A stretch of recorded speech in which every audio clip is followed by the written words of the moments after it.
intimidating seeing some of the faces in the room here. Spencer and Musante and everybody else. I mean, maybe they should be up here, but hopefully they feel the same way about it as I do. So, let's start with Big Bend or Turn 1. Sorry? That's all the noise it makes. If we can stop around about the 3 mark, okay, that would be great. That's good right there. Depending on what you're in, if you're in a spec Miata, you don't do any straight line braking at all if you're going fast. You actually lift off just before you turn in at the 2 marker, and then trail brake all the way down past the apex. Obviously, in a Porsche, you're going faster. So, somewhere around about the 3 marker, you're going to be braking, but you should be, not over braking coming in here, and you should be trailing the brake all the way down to say, past the apex. If you feel you can come off the brake before you get to the apex, you just got on the brakes too soon and too hard. And so, but let's just move along a little bit. Turn in at the 2, it feels early, but there's just stop there if you would. You see that little bit of, just back, can you back up a little bit? Sure.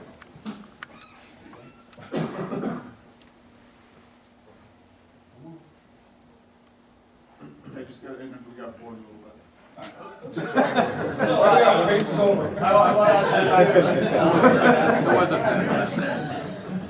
I'm faster than you look.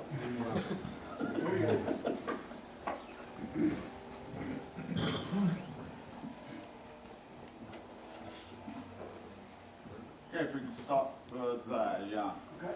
There's with the new pavement and the new concrete, there's just a little bit of concrete curbing that sticks out there. I like to run the right side tire over that, if possible.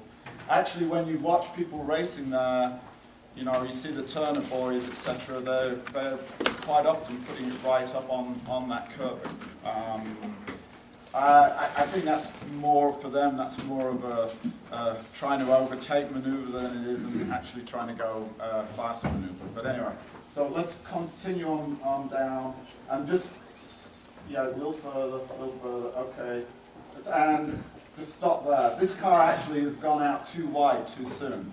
You want to stay on that curbing almost to the end of the curbing, and when you come out, I don't like to see a car more than about a car width away, from the inside of the turn.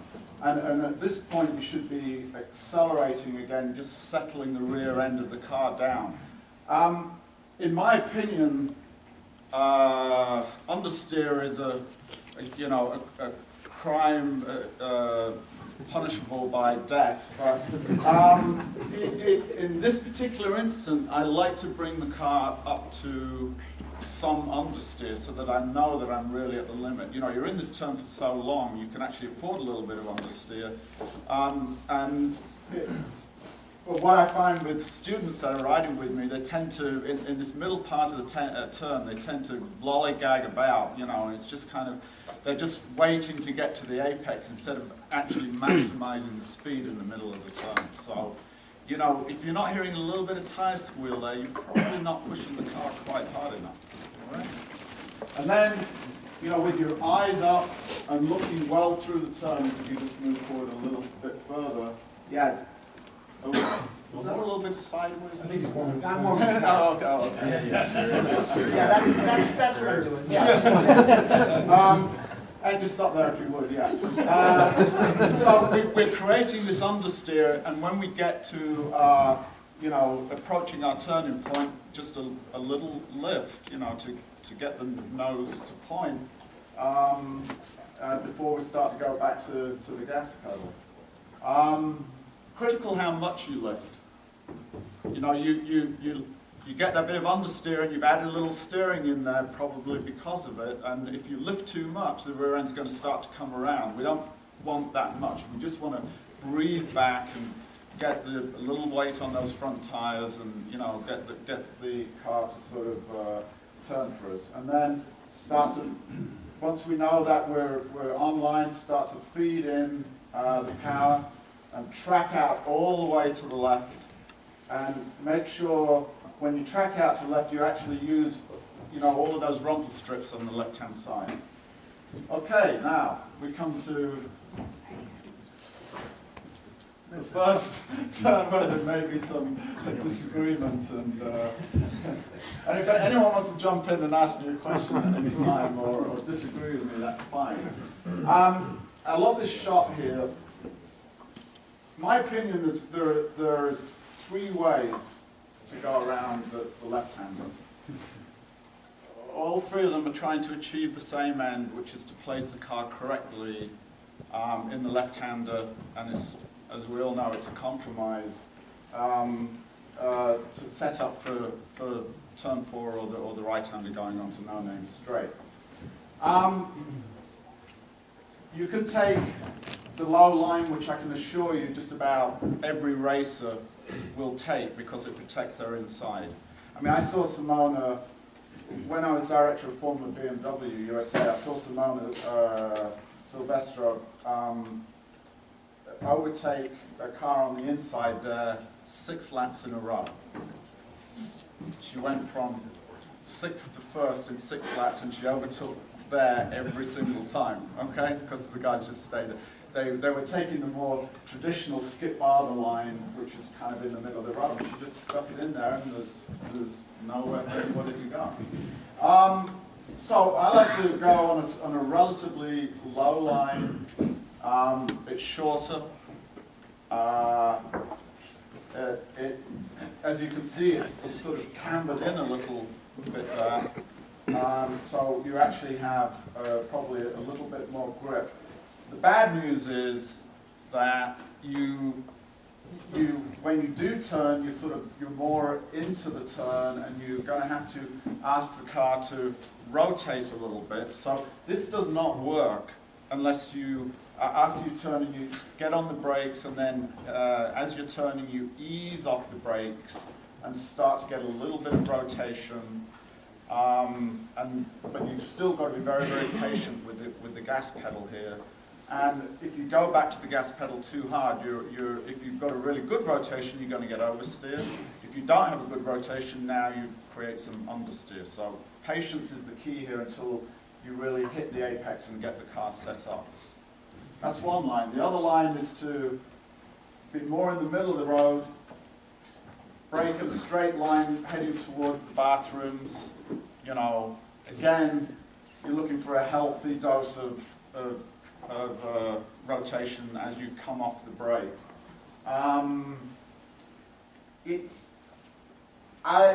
That sort of works out pretty much the same as the low line. But if you're in a car, that is, say, front-wheel drive or has some understeer, etc., a good alternative to try, if your car really isn't turning for you, is to, as soon as you come out of here, is to head up here and actually do a complete rim shot all the way around the outside. As I say, it can help if you've got understeer or you're in a front-wheel drive car, because you're not actually asking those front tires to do as much turning. The slip angle is never quite as great as it is on these other two lines. And if you're in a low-powered car or even a high horsepower car, and you don't have to slow down for the right-hander, this means you're getting on the gas sooner, which obviously translates into greater speed all the way up. If you have to slow down for the right-hander, this really doesn't work too well, because you're giving away grip, you're giving away, it's longer around, and then there's no advantage of no-name. Okay? I use that outside line, the third line, when I have students, to get them to learn to feel the rotation. Seems like it's a much safer spot for them to try that rotation. It's kind of a decreasing radius. So when I have them coming out there, I'll start them wide, so when they turn in, they begin to feel how the car's gonna move eventually, especially in the low. Yeah, the only thing I question about that, and I agree with you, is that it's often a little bit marbly out there, and if they just get even a little too wide there, you know, you can be off the outside there in a hurry, you know, particularly with novices. And I also find that when you put them on that outside line, even it doesn't matter how much you tell them to turn the head and look to the inside, they're looking at what they, you know, where they think they're going to go off, or you know, I mean, you just have to be careful with that. That's all. Yeah. See how they behave. Yeah, right. Yeah. And actually, that just brings up a good point. You know, when I have a student in the car, at this point, I am, you know, it's a very, very good place for them to learn that it's a really good idea to turn the head and look where you want to go before you start turning the steering wheel. I can't tell you the amount of times, you know, you see people actually turn the steering wheel and then actually turn the head, and you know, we've already got it wrong before we even start. Okay, let's move on then. Yeah, we're not going to be able to see the apex there, but you can stop there. That's fine.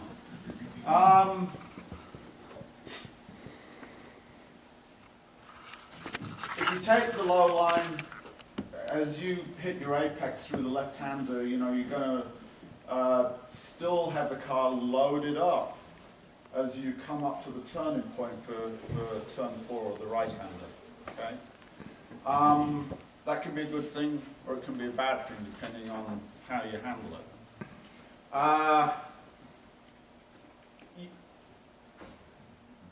Whatever else you do, you need to make sure that you're parallel, you know, with the left-hand side of the track to set up for the right-hander.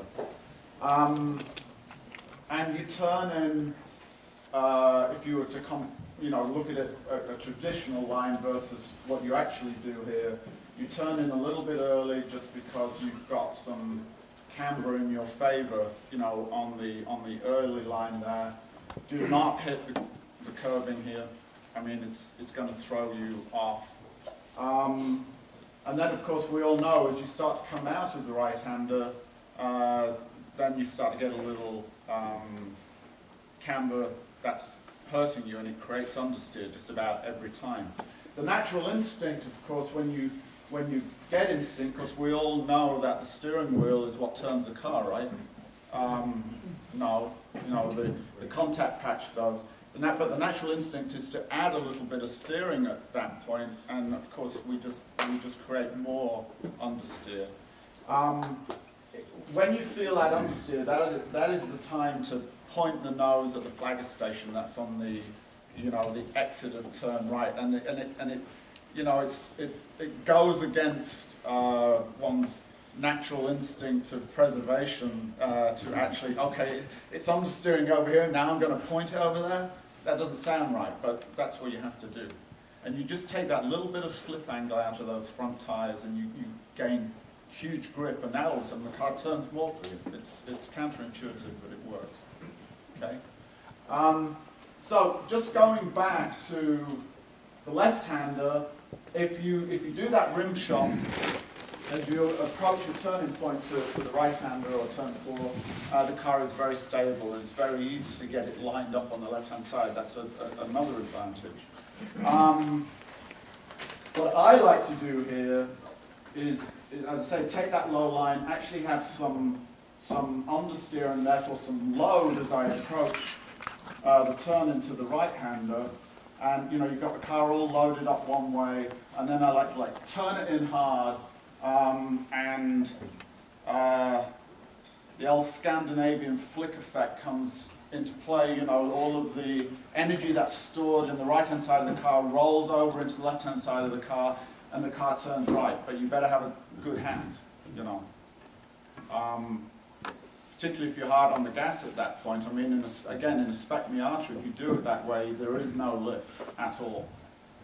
You know, but there's also some oversteer. Do you try and stay hard to the left between the left-hander and the right-hander, or does that really matter? Or do you want to be hard to the left of the track? I actually only get to because I'm loading the car up and there's a little bit of understeer there, I only get to the very edge of the track on the left-hand side at the turning point. So I'm like describing, you know, this little, load it up like that, To the left. yeah, and then turn it in the other way, and it turns very, very effectively. But again, you know, if it's turning effectively and you've also got a lot of horsepower underneath your right foot, you've got to be pretty judicious about how you apply that gas. I mean, you've got to put a little weight on those rear tyres initially, and then you can go hard. Okay. Let's move on. So we're pointing the car at the flagging station here. Now here, and just stop here for a second. By the way, everything that I'm talking about in terms of sheer speed is supported by having done a lot of driving in the skip bar of a computer car. So, you know, we know from that where we're gaining speed and how we're gaining it. And if you drop the car into this little dip on the right-hand side here, and now you're actually going uphill, you'll lose 1 mile an hour speed at the end of the straightaway. Do not apex here, or don't get down to the apex. There's like a dark pavement patch, sort of somewhere where this car is here, and you should run your left-hand wheels over that. Okay? Let's, yeah. Yeah. Okay. The uphill. Right, let's stop right there.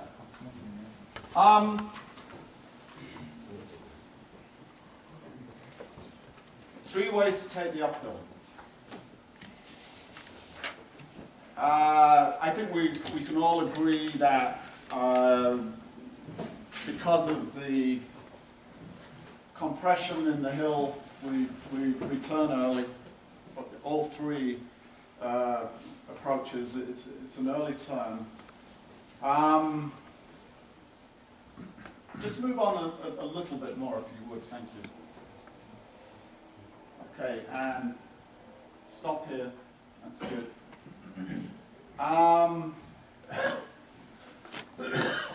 So the traditional Porsche Club line, I believe, is to apex a little later than where this cone is here, and go up the uphill in the middle of the road, tracking out all the while, so that when you go over the top of the hill and the car gets light, you're still tracking to the outside, you know, to the left-hand side. Is everyone in agreement with that? We teach the Lime Rock Drivers Club members to actually apex a little earlier. And by the time we get the compression effect, we are already all the way over. And there is a white line on the left-hand side. And we ask them to just put the left-hand side of the car on that white line. And then when we get the compression, and of course it's the front tires that hit the compression first, so they get the most grip sooner, just gradually unwind, you know, the steering wheel so that they are going dead straight as they go over the top of the hill. Feels scary, it's blind, you are very close to the edge of the road, you know that the barriers, etc., squeeze in on you there, particularly when they're sort of set back at the bottom of the hill and then they sort of come back into you, so it doesn't feel good. It is faster.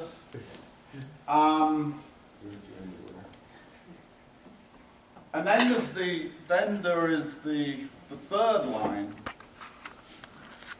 And I can tell you in the computer car, this third line is points from the turning point to turning into West Bend is 0.7 of a second faster. You gonna tell us? Sorry? You gonna tell us what it is? I'm going to. Have you joined the club? Yeah. 0.7 seconds faster in that segment right there. So, pretty much, you never get the hand straight going over the top of the hill. This is the scary part. And it's not I'm not recommending that anybody does this. We don't teach the club members this until we know that they have really terrific car control skills. It is not recommended for somebody unless they're hugely experienced. Okay, so we apex even earlier than this, and with all of these approaches, well, not all of these approaches, but the Line Rock Drives Club line and the line that I'm going to talk about right now, you know, you break in a straight line. You've all seen that sort of white line that's on the edge of the track as you approach, and you sort of turn in where the blue dot is, but you know, it's more or less at the end of that white line. And on the two scary lines, the minute you turn in, you're back hard back on the gas. All right, turn in and go. So the third line, we actually apex very early, and just put the steering in that we're going to need. We pretty much keep the same amount of steering in all the way through, and the steering is such that, let's just move forwards a little bit. Okay, stop right, just go a little further. Okay, so you're over here, you put pretty much most of the car over the left-hand side of the white line. I mean, you're this far away from the barriers. And you've still got steering into the right as you go over the hill. And it's critical that you do, actually. So as you go over the hill, can we just move forward? Yeah, stop there. As you know, there's a little indent of pavement there, and then it disappears and there's grass. So the trick is, as you go over the hill and you've got that little bit of steering in, and the car gets light, you know, when it lands, it goes right and misses the grass on the left-hand side. Have you done this in the car?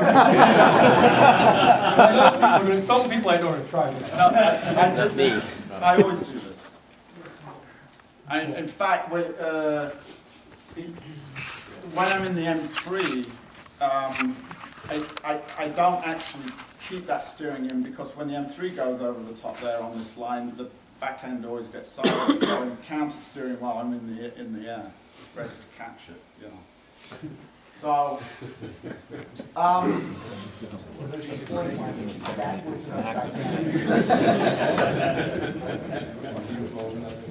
so it's for qualifying. It's for staying with somebody that's faster than you in a race, in a real race. I don't think it's for club days. It's certainly not something for Line Rock Drivers Club days, but it is interesting. It sounds faster than the skip line, not than the pushing club line. It's about 7/10 faster than the skip line. You have a 0.5 second just line? Well, this is the skip line now. I mean, they don't teach this in the 3-day races. Right. They, you know, but races being races, you know, and you get some of the skippy instructors out there, and they're always playing, always experimenting, and they just found, like, the earlier they turn and the wider, of course, you're on a bigger radius. Why wouldn't you be faster? Absolutely, it has to do, otherwise you're on the grass. If you bottle out and try to straighten it out, you're on the grass. I'd rather be on the grass. Yeah, but then, Yeah. but if you do it this way, you're still hard on the gas all the way. If you get on the grass, you've got to give it up. You've got to rebound. Okay. So, moving forward. Stay left, stay left, stay left. Jesus, Dave. This is why I get such good mileage.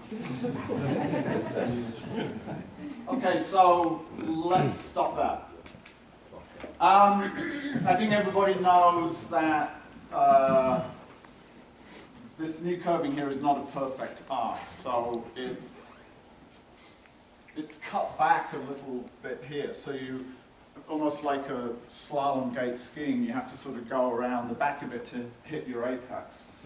I find here two things with my students is either they turn early because they want to get the, they think the apex is somewhere down here where that cutback pavement is, and of course, they can't get back on the gas until they're pretty much near the track out point. And again, the Skippy school puts an apex cone out and then puts right where the road crosses the track and goes over to the skid pad, and then they put out a second cone to persuade people to hold the car in, a bit longer, which is nice and safe, and you'll never get into trouble that way, but again, it's not the fast way. If it feels too comfortable here coming out, you probably aren't on the fastest line. I had the impression that it's a rather quick turn in there. I just want to know if you want to comment on the turn in to West Bend, if there's anything. Surprisingly, the turn in at West Bend, the faster a turn becomes, the less trail braking you need. Right. There's a reasonable amount of trail braking going into West Bend, more than you would have, typically in a turn of that speed. It just seems like you need kind of a rapid wheel rotation for a turn that fast. You have to crank it in pretty quickly, at least I do.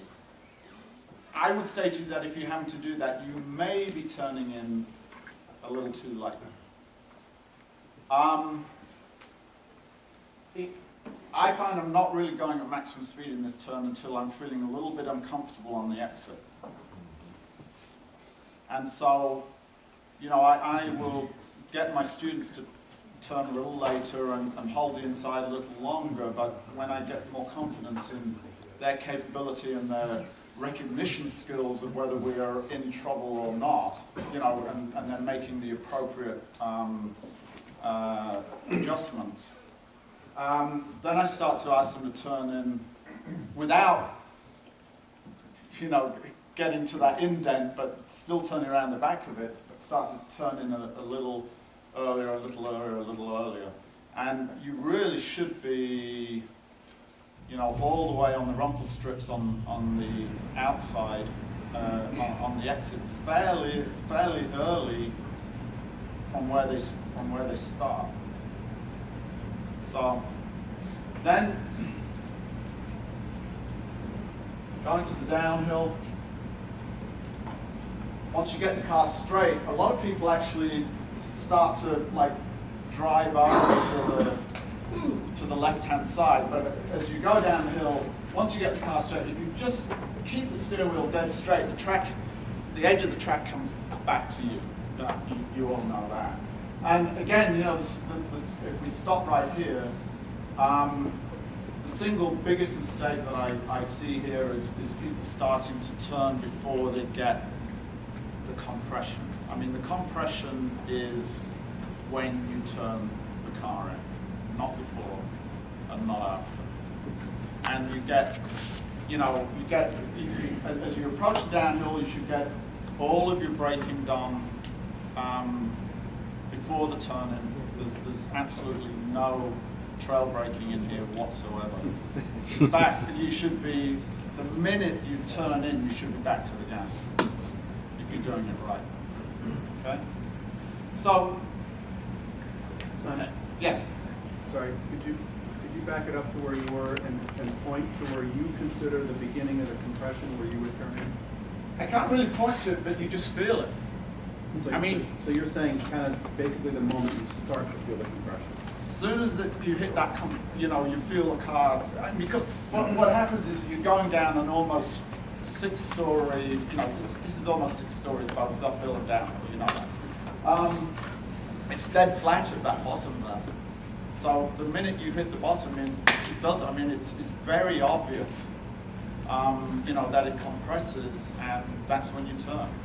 Full car or front of the car? Front of the car, yeah.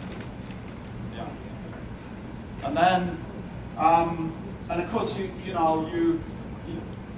got a little bit of camber working in your favor as you go to the apex. You get the gas really soon, but then you've got camber working against you when you go beyond the apex. So you just got to be a little bit careful there. Okay.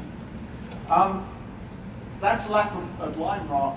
As a general principle, when I go out with students, I find that they brake way too hard almost everywhere. I mean, I don't care how fast your car is, because typically if you've got a lot of horsepower, you've got the grip to go with it.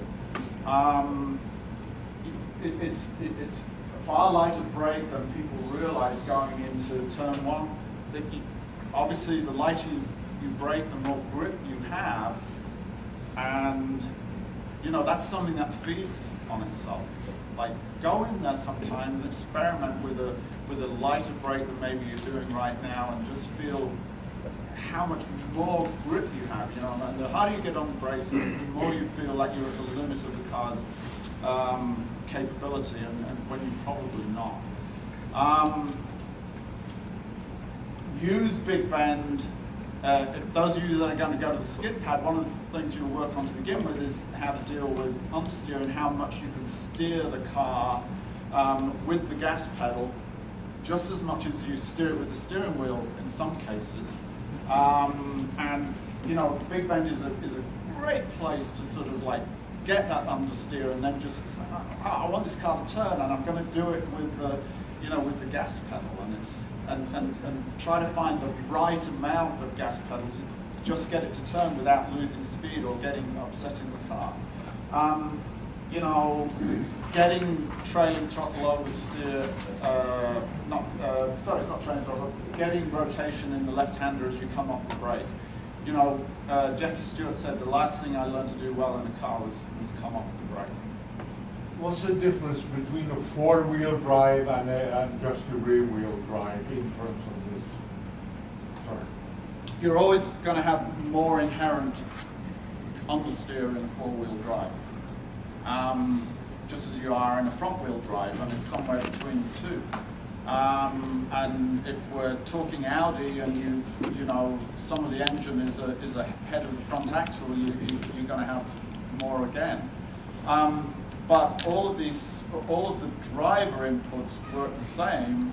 It's just that when you've got that inherent understeer, it's a little more difficult to get the car to turn as you come off the brake. You can still do it.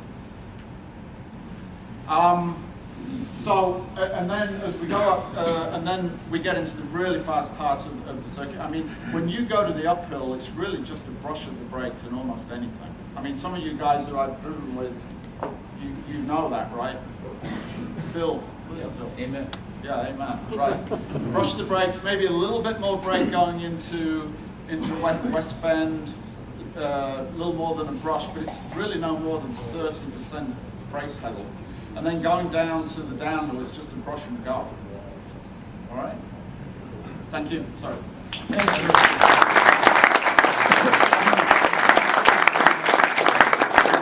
I'm going to be around a little bit longer, so